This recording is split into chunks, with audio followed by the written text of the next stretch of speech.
వీయముందే వేళిది మూడు ముళ్ళు వేస్తే మూడు లోకాలకి ముచ్చటొచ్చినమ్మా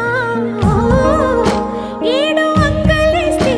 ఏడు జన్మాలకి వీడదీసిందమ్మా